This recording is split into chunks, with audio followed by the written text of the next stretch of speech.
പിതാവിൻ്റെയും പുത്രൻ്റെയും പരിശുദ്ധാത്മാവിൻ്റെയും നാമത്തിൽ ആമേൻ. ഇന്നത്തെ ദൈവശാസ്ത്ര ക്ലാസ്സിലേക്ക് എല്ലാവരെയും ഏറ്റവും ഹൃദ്യമായി ഞാൻ സ്വാഗതം ചെയ്യുകയാണ്. നമ്മളുടെ പഠന പരിപാടിയുടെ ഭാഗമായി ഇന്ന് നിങ്ങളുടെ മുൻപിൽ അവതരിപ്പിക്കുവാൻ ഉദ്ദേശിക്കുന്ന വിഷയം കത്തോലിക്ക പൗരോഹിത്യവുമായി ബന്ധപ്പെട്ട ശുശ്രൂഷ പൗരോഹിത്യവുമായും പൊതുപൗരോഹിത്യവുമായി ബന്ധപ്പെട്ട ചില ചിന്തകളാണ്. നമുക്കറിയാം, സഭയെ ഇന്ന് മുൻപോട്ട് നയിച്ചുകൊണ്ടിരിക്കുന്നത് നമ്മളുടെ സഭയിലെ വൈദികരുടെ ശുശ്രൂഷകളിലൂടെയാണ്. കർത്താവ് ഭരമേൽപ്പിച്ച ആ വലിയ ദൗത്യം വചനം പ്രഘോഷിക്കുവാനും രോഗികളെ സുഖപ്പെടുത്തുവാനും പിശാചുകളെ പുറത്താക്കുവാനും ദൈവരാജ്യം എല്ലാവരോടും പ്രഘോഷിക്കുവാനുമായിട്ട് ഇന്ന് പുരോഹിതർ ലോകത്തിൻ്റെ നാനാഭാഗങ്ങളിൽ അവരുടെ ശുശ്രൂഷകൾ നിർവഹിച്ചു കൊണ്ടിരിക്കുന്നു. പത്രോസ് ശ്ലീഹായുടെ ഒന്നാമത്തെ ലേഖനത്തിൽ 2-ാം അധ്യായം 9-ാമത്തെ തിരുവചനത്തിൽ പത്രോസ് ശ്ലീഹ ഒരു കാര്യം സൂചിപ്പിക്കുന്നുണ്ട്. ശുശ്രൂഷ പൗരോഹിത്യത്തോടൊപ്പം ഉള്ള പൊതു പൗരോഹിത്യത്തെക്കുറിച്ചാണ് അവിടെ പറയുക. 2-ാം അധ്യായത്തിൽ 9-ാമത്തെ തിരുവചനം ഇപ്രകാരമാണ്: എന്നാൽ നിങ്ങൾ തിരഞ്ഞെടുക്കപ്പെട്ട വംശവും രാജകീയ പുരോഹിത ഗണവും വിശുദ്ധ ജനതയും ദൈവത്തിൻ്റെ സ്വന്തം ജനവുമാണ്. എന്നാൽ നിങ്ങൾ തിരഞ്ഞെടുക്കപ്പെട്ട വംശവും രാജകീയ പുരോഹിത ഗണവും വിശുദ്ധ ജനതയുമാണ് എന്ന്. രാജകീയ പുരോഹിത ഗണമെന്ന് ആ ആദിമ ക്രൈസ്തവ സമൂഹത്തെ അല്ലെങ്കിൽ ക്രിസ്തീയ സമൂഹത്തെ പത്രോസ് ശ്ലീഹ സൂചിപ്പിക്കുകയാണ്. പൊതു പൗരോഹിത്യവും ഈ ശുശ്രൂഷ പൗരോഹിത്യവും തമ്മിലുള്ള ബന്ധം, അല്ലെങ്കിൽ എല്ലാവരെയും പുരോഹിതരെന്ന് വിശുദ്ധ ജനമെന്ന് പത്രോസ് ശ്ലീഹ വിളിക്കുമ്പോൾ അതെന്താണ് സൂചിപ്പിക്കുന്നത്? അല്ലെങ്കിൽ ഈ പൊതു പൗരോഹിത്യവും ശുശ്രൂഷ പൗരോഹിത്യവും തമ്മിലുള്ള ബന്ധം നമുക്കറിയാം. പൊതു പൗരോഹിത്യമാണ് ശുശ്രൂഷ പൗരോഹിത്യത്തിൻ്റെ അടിസ്ഥാനമെങ്കിലും പൊതു പൗരോഹിത്യം ജന്മമെടുക്കുന്നതും പരിപോഷിപ്പിക്കപ്പെടുന്നതും ശുശ്രൂഷ പൗരോഹിത്യത്തിലൂടെയാണ്. പത്രോസ് ശ്ലീഹ പ്രകാരം പറഞ്ഞു, അല്ലെങ്കിൽ യേശുവിൻ്റെ പൊതു പൗരോഹിത്യത്തിൽ ക്രിസ്ത്യാനികളായിത്തീരുന്ന എല്ലാ ക്രൈസ്തവരും അംഗങ്ങളാകുന്നു, അല്ലെങ്കിൽ പങ്കുകാരാകുന്നു എന്നുള്ളത് യേശുവിൻ്റെ രാജ്യത്വത്തിലും പൗരോഹിത്യത്തിലും പങ്കുകാരായിത്തീരുന്നു എന്നുള്ളത് യേശുവിൻ്റെ ഈ 3 ദൗത്യങ്ങൾ നടപ്പാക്കുവാൻ, അല്ലെങ്കിൽ അതിൽ സഹകരിക്കുവാൻ പ്രവാചക ദൗത്യവും പുരോഹിത ദൗത്യവും അതോടൊപ്പം തന്നെ രാജകീയ ദൗത്യവും പൂർത്തീകരിക്കുവാനുള്ള അതിൽ സഹകരിക്കുവാൻ എല്ലാ ക്രിസ്ത്യാനിക്കും കടമയുണ്ട്. അപ്പോൾ ഈ പൊതുപൗരോഹിത്യവും ശുശ്രൂഷ പൗരോഹിത്യവും തമ്മിലുള്ള ബന്ധം പറയുമ്പോൾ പഴയ നിയമത്തിലേക്ക് നമ്മൾ കടന്നു ചെല്ലുമ്പോൾ തീർച്ചയായിട്ടും നമുക്ക് കാണുവാനായിട്ട് സാധിക്കും. ഈ പൗരോഹിത്യ ചിന്തകളിൽ പുറപ്പാടിൻ്റെ പുസ്തകം 19-ാം അധ്യായം 6-ാമത്തെ തിരുവചനത്തിൽ പറയുക: എനിക്കു നിങ്ങൾ പുരോഹിത രാജ്യവും വിശുദ്ധ ജനവുമായിരിക്കുമെന്ന് ഇസ്രായേൽ ജനതയോട് ദൈവമായ കർത്താവ് തന്നെ അരുളി ചെയ്യുകയാണ് മോശയിലൂടെ. നിങ്ങൾ എനിക്ക് പുരോഹിത രാജ്യവും വിശുദ്ധ ജനവുമായിരിക്കും. ഒരു കണക്കിന് പറഞ്ഞാൽ അതിൻ്റെ ഒരു ആവർത്തനമാണ് പത്രോസിൻ്റെ ഈ 1-ാം ലേഖനത്തിലെ 2-ാം അധ്യായത്തിൽ നമ്മൾക്ക് കാണുവാനായിട്ട് സാധിക്കുക. യഹോവ ഇസ്രായേൽ ജനത്തോട് മോശയിലൂടെ അരുളി ചെയ്ത ആ കാര്യങ്ങൾ തന്നെ വീണ്ടും ഇവിടെ ആവർത്തിക്കപ്പെടുകയാണ്. അല്ലെങ്കിൽ യെശയ്യാ പ്രവാചകൻ്റെ പുസ്തകത്തിൽ പറയുന്നുണ്ട്: കർത്താവിൻ്റെ പുരോഹിതരെന്ന് നിങ്ങൾ വിളിക്കപ്പെടും. ദൈവജനം മുഴുവനോടുമായിട്ട് കർത്താവ് പറയുകയാണ്, അത് മോശയിലൂടെ അരുളി ചെയ്യുകയാണ്. നിങ്ങൾ പുരോഹിത ഗണമെന്ന്, കർത്താവിൻ്റെ പുരോഹിതരെന്ന് നിങ്ങൾ വിളിക്കപ്പെടുമെന്ന്. അപ്പോൾ ദൈവത്തിൻ്റെ ഈ ശുശ്രൂഷ, ഈ ദൈവിക കാര്യങ്ങൾ നടപ്പാക്കുവാനായിട്ട് ദൈവം മനുഷ്യനെ പങ്കുകാരാക്കുകയാണ്. അത് അന്നും പഴയ നിയമത്തിലും പുതിയ നിയമത്തിൻ്റെ ആരംഭഘട്ടത്തിലും ഇന്നും അത് അതേപടി തുടർന്നുകൊണ്ടിരിക്കുകയാണ്. ശുശ്രൂഷ പൗരോഹിത്യമുണ്ട്. അതോടൊപ്പം തന്നെ ഈ പൊതു പൗരോഹിത്യത്തിൽ എല്ലാ ക്രിസ്ത്യാനികളും പങ്കുകാരായി യേശുവിൻ്റെ ശുശ്രൂഷയോട് ചേർന്ന് പോവുകയാണ്. നമുക്കറിയാം, ലേവ്യരുടെ പുസ്തകം, പഴയ നിയമത്തിലെ ലേവ്യരുടെ പുസ്തകം, പ്രത്യേകിച്ച് 8-ാം അധ്യായവും 9-ാം അധ്യായവും പ്രത്യേകം എടുത്ത് മോശ അഹ്റോനെയും കുടുംബത്തെയും അല്ലെങ്കിൽ അഹ്റോനെ വിശുദ്ധീകരിച്ച് അഭിഷേകം ചെയ്ത് പുരോഹിതനാക്കി മാറ്റുന്ന രംഗം കാണിച്ചു തരുന്നുണ്ട്. അതിന് തൊട്ട് മുൻപ് തന്നെ ഇസ്രായേൽ ജനത്തോട് ദൈവം പറഞ്ഞു, നിങ്ങൾ പുരോഹിത ഗണമാണ്, പുരോഹിത ജനതയാണെന്ന് പറഞ്ഞെങ്കിലും പ്രത്യേകമായി അഹ്റോനെ പുരോഹിതരായി നിയമിക്കുന്ന ആ ഭാഗം നമ്മൾ 8-ാം അധ്യായത്തിലും 9-ാം അധ്യായത്തിലും കാണുകയാണ്. 8-ാം അധ്യായം പൗരോഹിത്യ അഭിഷേക അനുഷ്ഠാനങ്ങളെക്കുറിച്ചാണ് പഠിപ്പിക്കുന്നത്. അതോടൊപ്പം 9-ാം അധ്യായത്തിൽ അഹ്റോൻ്റെ പൗരോഹിത്യത്തിൻ്റെ പ്രോദ്ഘാടനത്തെക്കുറിച്ച് പറയുകയാണ്. ഈ രണ്ട് കാര്യങ്ങൾ ഇവിടെ എടുത്തു പറഞ്ഞിരിക്കുകയാണ്. കർത്താവ് മോശയോട് ഇങ്ങനെ അരുളിച്ചെയ്തു, വസ്ത്രങ്ങൾ, അഭിഷേക തൈലം എന്നിവയോടുകൂടി അഹ്റോനെയും പുത്രന്മാരെയും കൊണ്ടുവരിക.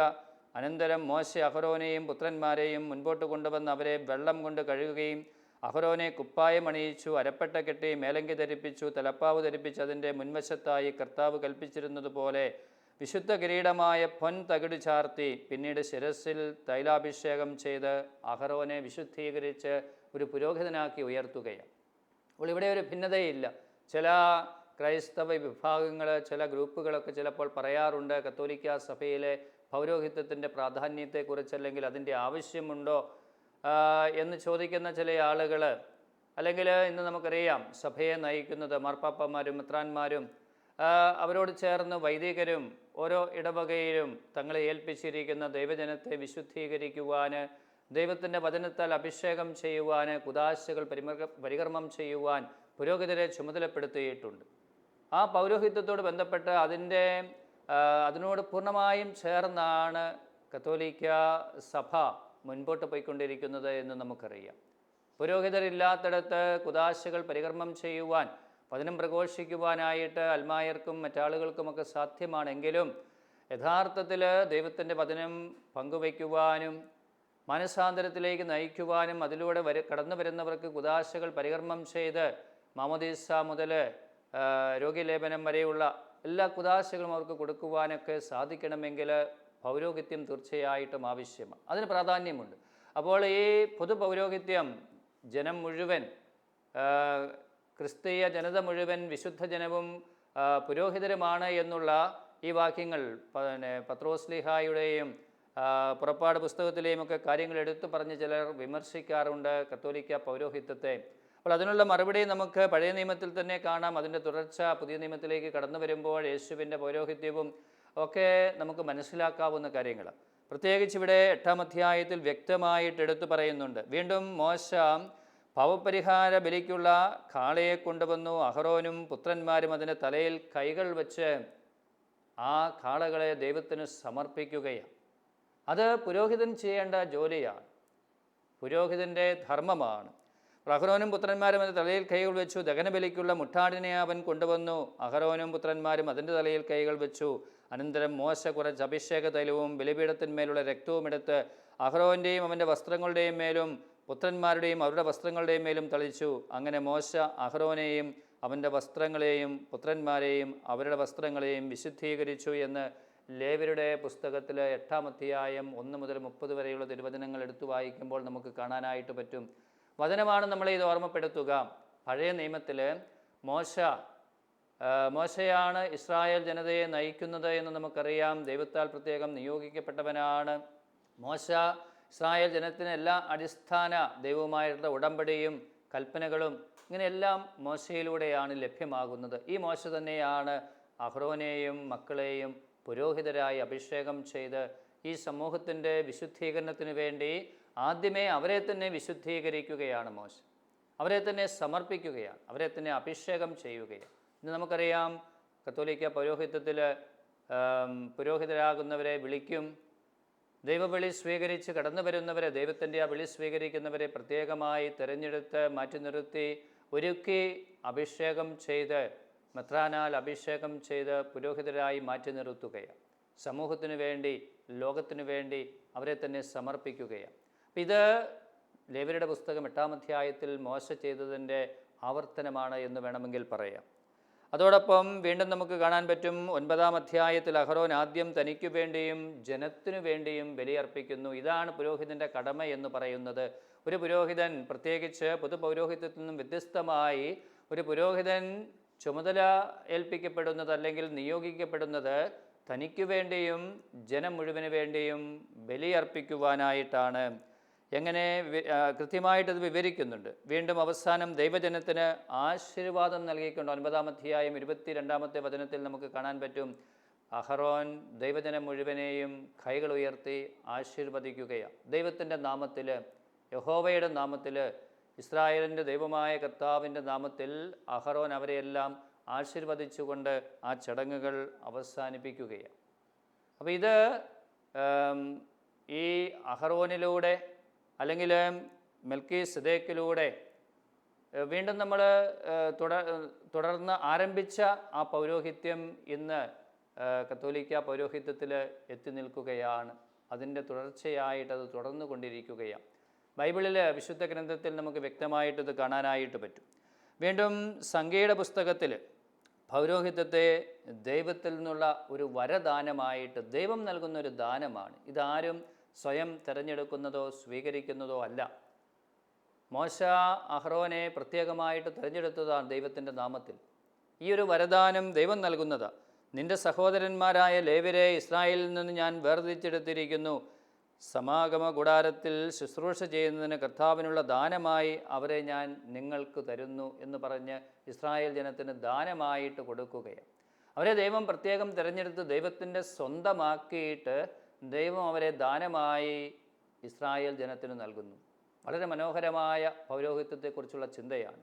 തീർച്ചയായും ദൈവമായ കർത്താവ് അവരോട് പറയുക, പൗരോഹിത്യ ശുശ്രൂഷ നിങ്ങൾക്കുള്ള ദാനമാണ്. മറ്റാരെങ്കിലും അതിന് തുനിഞ്ഞാൽ അവൻ മരണശിക്ഷ അനുഭവിക്കണം. സംഖ്യയുടെ പുസ്തകം 18-ാം അധ്യായം 1 മുതൽ 7 വരെയുള്ള വചനങ്ങൾ. അപ്പോൾ ദൈവം തിരഞ്ഞെടുത്ത് അവരെ സ്വന്തമാക്കിയിട്ട് ദൈവത്തിൻ്റേതാക്കി മാറ്റിയിട്ട് വിശുദ്ധീകരിച്ചിട്ട് അവരെ ദാനമായി ദൈവജനത്തിന്, ഇസ്രായേൽ ജനത്തിന്, അല്ലെങ്കിൽ ഇന്നും ലോകത്തിലുള്ള എല്ലാ ജനതയ്ക്കുമായിട്ടും നൽകുകയാണ്. അതുകൊണ്ട് മറ്റാർക്കും അത് കയറി ചെയ്യാനായിട്ട് പാടില്ല. പുരോഹിതൻ്റെ ശുശ്രൂഷകൾ ചെയ്യാൻ പുരോഹിതർക്ക് മാത്രമേ അവകാശമുള്ളൂ എന്നും സംഖ്യയുടെ പുസ്തകം വ്യക്തമായിട്ട് എടുത്തു പറഞ്ഞിരിക്കുകയാണ്. അപ്പോൾ ദൈവം തിരഞ്ഞെടുത്തവരാണ്, ദൈവം നിയോഗിച്ചവരാണ്, അപ്പോൾ ദൈവത്താൽ അഭിഷേകം ചെയ്യപ്പെട്ടവരാണ്. ഇതാണ് പൗരോഹിത്യത്തിൻ്റെ അടിസ്ഥാനമായിട്ട് നിൽക്കുക. വീണ്ടും നമ്മൾ പഴയ നിയമത്തെക്കുറിച്ച് പറഞ്ഞു വന്നതിൻ്റെ കൂട്ടത്തിൽ യേശുവിൻ്റെ അല്ലെങ്കിൽ ശ്രേഷ്ഠ പുരോഹിതനായ ഈശോയെക്കുറിച്ച് പറയുമ്പോൾ, പുതിയ നിയമ ഗ്രന്ഥങ്ങളിൽ ഈശോയുടെ പൗരോഹിത്യത്തെക്കുറിച്ച് പറയുമ്പോൾ പ്രത്യേകിച്ച് നമുക്കറിയാം, ഹെബ്രായ ലേഖനത്തിൽ മാത്രമേ വളരെ വ്യക്തമായിട്ട് ഈ കാര്യങ്ങൾ സൂചിപ്പിക്കപ്പെട്ടിട്ടുള്ളൂ. ശ്രേഷ്ഠ പുരോഹിതനായ അല്ലെങ്കിൽ മെൽക്കീസദേക്ക്, അഹറോൻ എന്നിവരുടെ പൗരോഹിത്യം നിത്യശ്രേഷ്ഠ പുരോഹിതനായ യേശുവിൽ പൂർത്തീകരണം കണ്ടെത്തി എന്നാണ് പറയുക. പഴയ നിയമത്തിലെ അബ്രാഹത്തെ അനുഗ്രഹിച്ച മെൽക്കീസദേക്ക് എന്ന പുരോഹിതൻ, അതോടൊപ്പം പഴയ നിയമത്തിലെ അഹറോൻ, ഇവരുടെ പൗരോഹിത്യം ഈശോയിൽ അല്ലെങ്കിൽ യേശുവിൻ്റെ പൗരോഹിത്യത്തിൽ പൂർത്തീകരണം കണ്ടെത്തുകയാണ്. അതിൻ്റെ തുടർച്ചയാണ്. പഴയത് പൂർത്തീകരിക്കുകയാണ് ഈശോയിൽ. പഴയ നിയമത്തിൻ്റെ പൂർത്തീകരണം നമുക്കറിയാം. ബൈബിള് വായിക്കുമ്പോൾ അല്ലെങ്കിൽ പഠിക്കുമ്പോൾ മനസ്സിലാക്കുമ്പോൾ പഴയ നിയമത്തിൻ്റെ പൂർത്തീകരണമാണ് പുതിയ നിയമം എന്ന് പറയുന്നത്. അതുപോലെ ഈ പഴയ നിയമ പൗരോഹിത്യത്തിൻ്റെ പൂർത്തീകരണമാണ് യേശുവിൽ.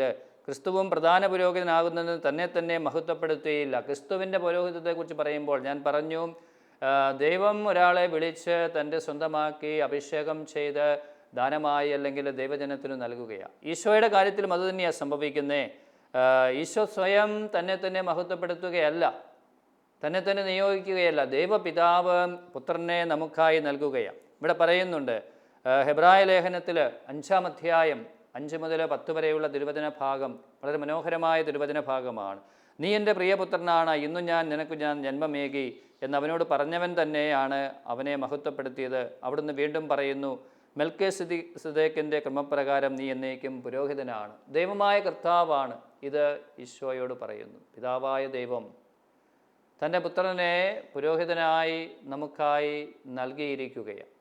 ശ്രേഷ്ഠ പുരോഹിതനായി ദൈവത്താൽ നിയോഗിക്കപ്പെടുകയായി. സ്വയം ഏറ്റെടുക്കുകയല്ല, സ്വയം കടന്നു വന്നതല്ല. അപ്പോൾ ആ ഒരു തിരഞ്ഞെടുപ്പിൻ്റെ പ്രാധാന്യത്തെ ഒരിക്കൽ കൂടി ഓർമ്മപ്പെടുത്തുകയാണ്. ദൈവത്താൽ തിരഞ്ഞെടുക്കപ്പെട്ടവരാണ് പുരോഹിതരായിട്ട് തീരുന്നത്. അപ്പോൾ അത് തീർച്ചയായും അതിൻ്റെ പ്രാധാന്യം നമ്മൾ മനസ്സിലാക്കേണ്ടത്. വീണ്ടും പറയുന്നു, പരിശുദ്ധനും ദോഷരഹിതനും നിഷ്കളങ്കനും പാപികളിൽ നിന്ന് വേർതിരിക്കപ്പെട്ടവനും സ്വർഗത്തിനുമേൽ ഉയർത്തപ്പെട്ടവനുമായ ഒരു പ്രധാന പുരോഹിതൻ നമുക്കുണ്ടായിരിക്കുക ഉചിതമായിരുന്നു. എബ്രായ ലേഖനം 7-ാം അധ്യായം 15 തിരുവചനത്തിലൊക്കെ നമ്മൾ കാണുന്ന ഭാഗങ്ങളാണ്. അപ്പോൾ സ്വർഗത്തിലുള്ള ശ്രേഷ്ഠനായ, പരിശുദ്ധനായ, പൂർണ്ണനായ ഒരു ശ്രേഷ്ഠ പുരോഹിതൻ നമുക്കുണ്ടായിരിക്കേണ്ടത് ആവശ്യമാണ് എന്ന് നമ്മളെ ഓർമ്മപ്പെടുത്തുകയാണ്. അനുദിനം അവൻ സ്വന്തം പാപങ്ങൾക്ക് വേണ്ടിയും അനന്തരം തൻ്റെ ജനത്തിൻ്റെ പാപങ്ങൾക്ക് വേണ്ടിയും അനുദിനം അവൻ ബലിയർപ്പിക്കേണ്ടതില്ല. കാരണം അവൻ തന്നെ തന്നെ അർപ്പിച്ചുകൊണ്ട് എന്നേക്കുമായി ഒരിക്കൽ ബലിയർപ്പിച്ചിരിക്കുകയാണ്. ഈശോയെക്കുറിച്ച് പറയുമ്പോഴുള്ള ഒരു മാറ്റമാണ്. മറ്റു പുരോഹിതരിൽ നിന്നും പഴയ നിയമത്തിലെ അഹ്റോനോ അല്ലെങ്കിൽ അഹ്റോൻ്റെ പിന്തുടർച്ചക്കാരായ പുരോഹിതന്മാരിൽ നിന്നും ഈശോയെ വ്യത്യസ്തനാക്കുന്നത്, ദൈവത്താൽ നിയോഗിക്കപ്പെട്ടവനാണെങ്കിലും ഈശോ തൻ്റെ ബലി ഒരിക്കൽ എന്നേക്കുമായി അർപ്പിച്ചു കഴിഞ്ഞു. ഇനി എന്നേക്കും ആ ബലി അർപ്പിക്കേണ്ട ആവശ്യമില്ല. ഈശോ ഒരിക്കൽ കാൽവരി മലയുടെ മുകളിൽ നമുക്ക് വേണ്ടി കുരിശിൽ രക്തം ചിന്തി ബലിയായി തീർന്നത്. അപ്പോൾ ആ ഒരു വ്യത്യാസം ഈശോയുടെ പൗരോഹിത്യത്തിൽ നിത്യപുരോഹിതനായ, അതുകൊണ്ടാണ് ഈശോയെ നിത്യപുരോഹിതൻ എന്ന് വിളിക്കുക. നിത്യപുരോഹിതനായ ഈശോയുടെ പൗരോഹിത്യത്തിൽ നമുക്ക് കണ്ടെത്താൻ പറ്റും. നിത്യനായ നമ്മുടെ ശ്രേഷ്ഠ പുരോഹിതൻ ദൈവത്തിൻ്റെ വലതുഭാഗത്ത് ഉപവിഷ്ടനായിരിക്കുന്നു. സ്വർഗത്തിൽ മഹിമയുടെ സിംഹാസനത്തിൻ്റെ വലതുഭാഗത്തിരിക്കുന്ന ഒരു പ്രധാന പുരോഹിതൻ നമുക്കുണ്ട്. എബ്രായ ലേഖനം 8-ാം അധ്യായം 1-ാം തിരുവചനം ഇതാ പറയുക. 8-ാം അധ്യായത്തിൽ 1-ാമത്തെ തിരുവചനത്തിൽ വളരെ വ്യക്തമായിട്ട് പറയുകയാണ്, ഒരു പ്രധാന പുരോഹിതൻ സ്വർഗത്തിൽ നമുക്ക് സ്വന്തമായിട്ടുണ്ട് എന്ന് ഇവിടെ എടുത്തു പറഞ്ഞിരിക്കുക. സ്വർഗത്തിൽ മഹിമയുടെ സിംഹാസനത്തിൻ്റെ വലതുഭാഗത്തിരിക്കുന്ന ഒരു പ്രധാന പുരോഹിതൻ നമുക്കുണ്ട്. അവൻ വിശുദ്ധ വസ്തുക്കളുടെയും മനുഷ്യനിർമ്മിതമല്ലാത്തതും കർത്താവിനാൽ സ്ഥാപിതവുമായ സത്യകൂടാരത്തിൻ്റെയും ശുശ്രൂഷകനാണ്. പ്രധാന പുരോഹിതന്മാർ കാഴ്ചകളും ബലികളും സമർപ്പിക്കുവാനാണ് നിയോഗിക്കപ്പെടുന്നത്. അതിനാൽ സമർപ്പിക്കുവാനായി എന്തെങ്കിലും ഉണ്ടായിരിക്കുക അവനും ആവശ്യമായിരുന്നു. പക്ഷേ കർത്താവ് പുരോഹിതന്മാർ കാഴ്ചവസ്തുക്കൾ, ഭൗതികമായ കാഴ്ചവസ്തുക്കൾ കൊണ്ടുപോയി ദൈവത്തിന് ബലിയർപ്പിക്കുന്നത് പോലെ പാപപരിഹാര ബലി ദൈവജനം മുഴുവൻ്റെയും പാപങ്ങൾക്ക് പരിഹാരമായിട്ട് അർപ്പിക്കുന്നു. അതുപോലെ കർത്താവ് വേറെ മറ്റു കാഴ്ചവസ്തുക്കൾ തേടിപ്പോയില്ല, തന്നെ തന്നെ അർപ്പിക്കുകയായിരുന്നു.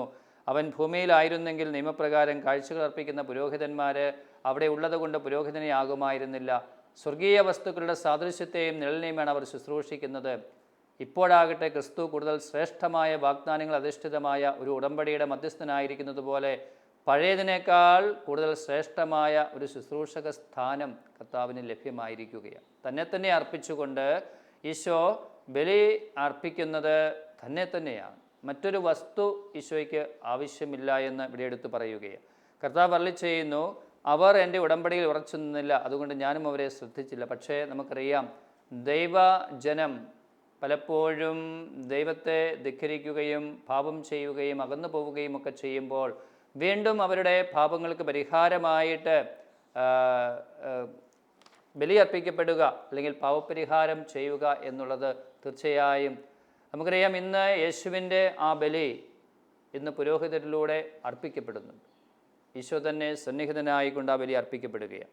അപ്പോൾ ഇതാണ് വ്യക്തമായിട്ട് നമ്മൾ മനസ്സിലാക്കേണ്ട കാര്യം. ഈശോയുടെ ആ ബലിയർപ്പണത്തിൽ കോലാടുകളുടെയോ കാളക്കിടാങ്ങളുടെയോ രക്തത്തിലൂടെയല്ല, സ്വന്തം രക്തത്തിലൂടെയാണ് അവൻ നമുക്ക് പാപപരിഹാരമായിട്ട് തീരുന്നത്, നമുക്കുള്ള ബലിയായിട്ട് തീരുന്നത്. മറ്റ് പുരോഹിതർ, പഴയ നിയമത്തിലെ പുരോഹിതർ കാളകളെ ബലിയർപ്പിച്ചിരുന്നു, കോലാടുകളെ ബലിയർപ്പിച്ചിരുന്നു. കൂടുതൽ മഹനീയവും പൂർണ്ണവും മനുഷ്യനിർമ്മിതമല്ലാത്തതും സൃഷ്ടവസ്തുക്കളിൽ പെടാത്തതുമായ കൂടാരത്തിലൂടെ എന്നേക്കുമായി അവൻ ശ്രീകോവിലിൽ പ്രവേശിച്ച് സ്വർഗത്തിലേക്ക് പ്രവേശിച്ച് ദൈവത്തിൻ്റെ വലതുഭാഗത്തിരിക്കുകയാണ്. അങ്ങനെയുള്ള ഒരു പുരോഹിതനാണ്. സ്വർഗീയമായ കാര്യങ്ങളുടെ ശുശ്രൂഷകനായിട്ട് അവിടുന്ന് ഉയർത്തപ്പെട്ടിരിക്കുകയാണ്.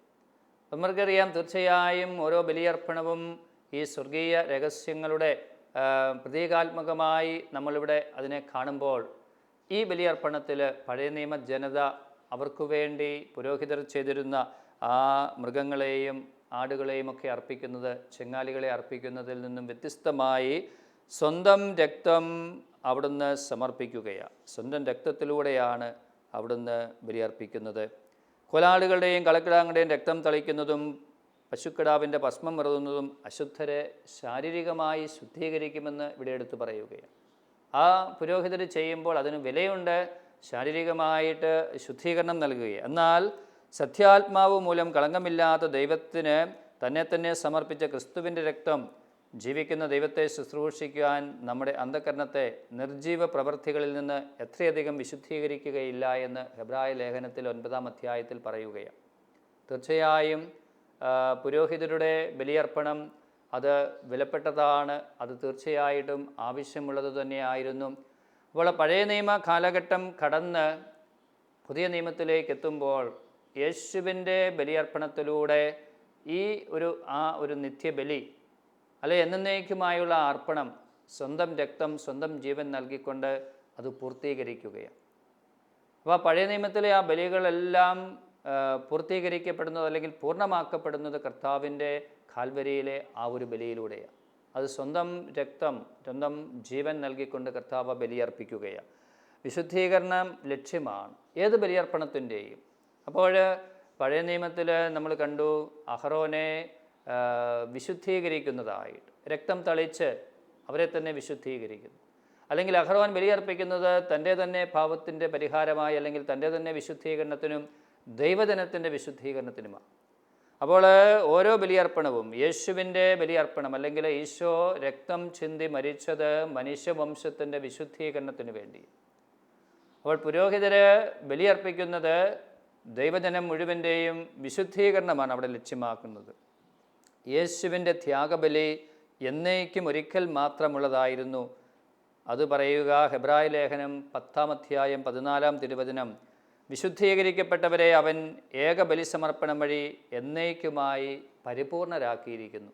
ഈ വിശുദ്ധീകരിക്കപ്പെട്ട ജനം മുഴുവനെയും പരിപൂർണരാക്കുവാനുള്ള ആ വലിയ കഴിവ് യേശുവിൻ്റെ ബലിക്കുണ്ട്. ഹെബ്രായ ലേഖനം 10-ാം അധ്യായം 14-ാം തിരുവചനം അത് വളരെ വ്യക്തമായിട്ട് എടുത്തു പറഞ്ഞിരിക്കുകയാണ്. അപ്പോൾ യേശുവിൻ്റെ ഈ ബലി അല്ലെങ്കിൽ ഈ പൗരോഹിത്യം പഴയ നിയമ പൗരോഹിത്യത്തിന് തുടർച്ചയായി യേശുവിൻ്റെ പുതിയ നിയമത്തിലെ ആ ബലിയിലേക്ക് എത്തുമ്പോൾ അതിൻ്റെ ഒരു പൂർണ്ണതയിലേക്ക് എത്തുകയാണ്. അപ്പോൾ ഇന്ന് നമ്മൾ വീണ്ടും സഭയിലെ പൗരോഹിത്യത്തെക്കുറിച്ച് ചിന്തിക്കുവാൻ പോകുമ്പോൾ അത് ഈ പഴയ നിയമത്തിൻ്റെയും യേശുവിൻ്റെ പൗരോഹിത്യത്തിൻ്റെയും തുടർച്ചയാണ് എന്ന് നമ്മൾ ഓർക്കണം.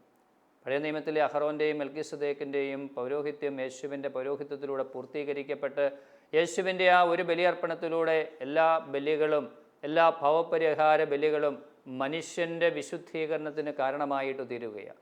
എല്ലാവരെയും വിശുദ്ധീകരിക്കുക. നമുക്കറിയാം വചനം പ്രഘോഷിക്കുന്നത്, കുദാശകൾ പരികർമ്മം ചെയ്യുന്നത്, അല്ലെങ്കിൽ പുരോഹിതരെ ഏൽപ്പിച്ചിരിക്കുന്ന ശുശ്രൂഷ ദൗത്യങ്ങൾ അവർ നിറവേറ്റുമ്പോൾ, പ്രത്യേകിച്ച് ക്രിസ്ത്യാനികൾ മാമോദീസ സ്വീകരിച്ച് സഭയിലേക്ക് വന്നവർ അവരെ വിശുദ്ധീകരിക്കുക, അതോടൊപ്പം തന്നെ ലോകം മുഴുവനെയും ഈ വിശുദ്ധീകരണത്തിലേക്ക് എത്തിക്കുക. ലോകത്തിൻ്റെ വിശുദ്ധീകരണമാണ് സഭയുടെ ലക്ഷ്യമെന്ന് നമുക്കറിയാം. ലോകത്തെ വിശുദ്ധിയിലേക്ക്, പാപത്തിൻ്റെ അന്ധകാരത്തിൽ കഴിയുന്ന അല്ലെങ്കിൽ ദൈവജനം അല്ലെങ്കിൽ ലോകം മുഴുവനെയും ലോകത്തിലുള്ള സകല മനുഷ്യരെയും വിശുദ്ധിയിലേക്ക് എത്തിക്കുക എന്നുള്ള വലിയ ദൗത്യമാണ് കർത്താവിൻ്റെ വചനം പ്രഘോഷിക്കപ്പെടുന്നത്, കർത്താവിൻ്റെ കുദാശകൾ പരികർമ്മം ചെയ്യപ്പെടുന്നത് ഈ ഒരു വലിയ ലക്ഷ്യത്തിന് വേണ്ടിയാണ്. അപ്പോൾ ഓരോ ബലിയർപ്പണത്തിൻ്റെയും, യേശുവിൻ്റെ ബലിയുടെയും പഴയ നിയമ ബലികളുടെയും ഇന്ന് പുതിയ നിയമത്തിൽ നമ്മുടെ കാലഘട്ടത്തിലെല്ലാം അർപ്പിച്ചുകൊണ്ടിരിക്കുന്ന ഓരോ ബലിയർപ്പണത്തിൻ്റെയും അടിസ്ഥാന ലക്ഷ്യമെന്ന് പറയുന്നത് സകല മനുഷ്യരുടെയും വിശുദ്ധീകരണമാണ്. ദൈവത്തിലേക്ക് അവരെ എത്തിക്കുക. ദൈവം പരിശുദ്ധനായിരിക്കുന്നത് പോലെ എല്ലാവരും പരിശുദ്ധരായിട്ട് തീരുക. അതിൻ്റെ പടികളിലൂടെ നമ്മൾ കടന്നു പോയിക്കൊണ്ടിരിക്കുകയാണ്. തീർച്ചയായും യേശുവിൻ്റെ പൗരോഹിത്യത്തെയും പഴയ നിയമ പൗരോഹിത്യത്തെയും ഇന്നത്തെ സഭയിലെ പൗരോഹിത്യത്തെയും ഒക്കെ കൂടുതൽ മനസ്സിലാക്കുവാനും അതിലൂടെ ലഭ്യമാകുന്ന അനുഗ്രഹങ്ങൾ, കൃപാവരങ്ങൾ, വിശുദ്ധീകരണം സ്വീകരിക്കുവാനും നമുക്കോരോരുത്തർക്കും സാധിക്കട്ടെ എന്ന് പ്രത്യേകമായിട്ട് പ്രാർത്ഥിക്കുകയാണ്. തിന്മയ്ക്കെതിരെയുള്ള, പാപത്തിനെതിരെയുള്ള പോരാട്ടത്തിൽ നമ്മളും പങ്കുകാരായി ഈ കൃപാവരങ്ങൾ സ്വീകരിച്ചുകൊണ്ട് ജീവിക്കുവാനായിട്ട് നമുക്ക് സാധിക്കട്ടെ. ദൈവം അതിന് നമ്മളെ അനുഗ്രഹിക്കട്ടെ എന്ന് പ്രാർത്ഥിക്കുന്നു. നിത്യപുരോഹിതനായ ഈശോ, ശ്രേഷ്ഠ പുരോഹിതനായ ഈശോ നിങ്ങളെ എല്ലാവരെയും അനുഗ്രഹിക്കട്ടെ എന്ന് പ്രാർത്ഥിച്ചുകൊണ്ട് പിതാവിൻ്റെയും പുത്രൻ്റെയും പരിശുദ്ധാത്മാവിൻ്റെയും നാമത്തിൽ ആമേൻ. കോഴ്സുകളെക്കുറിച്ചുള്ള വിശദ വിവരങ്ങൾക്ക് the director, alpha institute of theology and science, Sandeshabhavan, post box number 70, Thalassery 670101. Telephone 0490 2344 727. 2343-707. Email alfits@gmail.com. Website www.alphathalassery.com. ഈ പ്രോഗ്രാമിനെ കുറിച്ചുള്ള അഭിപ്രായങ്ങളും നിർദ്ദേശങ്ങളും ഞങ്ങളെ അറിയിക്കുക. വിലാസം: the producer, Theologia, Shalom television, Peruvannamuzhi PO, Kozhikode 673-528. Phone 0496 266 4600.